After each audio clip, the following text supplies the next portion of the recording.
بسم اللہ الرحمن الرحیم۔ السلام علیکم، میں حسن عباس آپ کے خدمت میں حاضر ہوں۔ ابھی تھوڑی دیر پہلے ہی سندھ کا ایک مشہور کیس ہے ام رباب کیس۔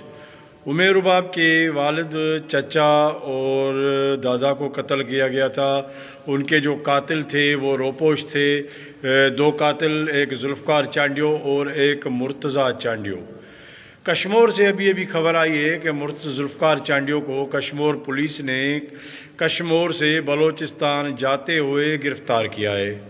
یہ ایک جو ہے کہ ام رباب کے خاندان کے لیے بہت اچھی خبر ہے کہ ان کے والد، چچا اور دادا کے قاتلوں میں سے ایک قاتل گرفتار ہوا ہے۔